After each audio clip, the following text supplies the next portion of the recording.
गांधी किस मुंह से संविधान लेकर के घूम करके जनता को बेवकूफ बनाने का काम करते हैं। किसी भी संविधान की आत्मा उसका प्रियम्बल होता है, प्रस्तावना होती है। और याद रखना, बाबा साहब भीमराव अंबेडकर ने 26 नवंबर 1949 को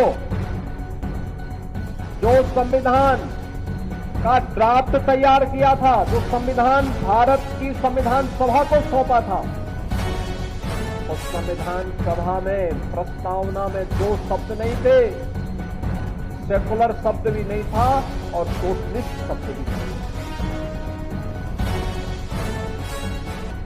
कांग्रेस ने अपने हित के, अपने स्वार्थ के लिए जब इस देश के अंदर इमरजेंसी लागू की गई थी, आपातकाल के दौरान कांग्रेस ने 2 शब्द रात के अंधेरे में डाल करके बाबा साहब भीमराव अम्बेडकर,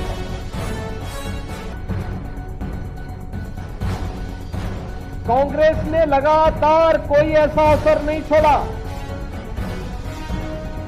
जो भारत के संविधान के गले को घोंटने के समान थे। हर अवसर पर संशोधन पे संशोधन, संशोधन पे संशोधन करती है। अनुसूचित जाति को उसका अधिकार मिले, अनुसूचित जनजाति को उसका अधिकार मिले, पिछड़ी जाति के लोगों को उसका अधिकार मिले, कभी ये प्रयास नहीं किया। हम पूछना चाहते हैं कांग्रेस के लोगों से, समाजवादी पार्टी के लोगों से, कि आखिर अलीगढ़ मुस्लिम विश्वविद्यालय में या जामिया मिलिया विश्वविद्यालय में अनुसूचित जाति, जनजाति या पिछड़ी जाति के नौजवानों को प्रवेश में भी और नौकरी में भी क्यों आरक्षण नहीं है? क्यों नहीं इन्होंने इसके लिए वहां प्रावधान किया जो भारत के पैसे से चलने वाला हो और उस संस्थान में अनुसूचित जाति, जनजाति और पिछड़ी जाति के नौजवानों के लिए भी प्रवेश में भी और नौकरी में भी आरक्षण की व्यवस्था होनी चाहिए। लेकिन वहां पर नहीं बोलते हैं, मौन हो जाते हैं। और यही कारण था बाबा साहब भीमराव अम्बेडकर जब पहली संयुक्त सरकार बनी और संयुक्त सरकार बनने के बाद जब उसके उपरांत पंडित नेहरू की द्वारा बनाई गई उस नेतृत्व में चल रही सरकार के कृत्यों को देख करके बाबा साहब भीमराव अम्बेडकर ने उस समय इस्तीफा दिया था और कहा था,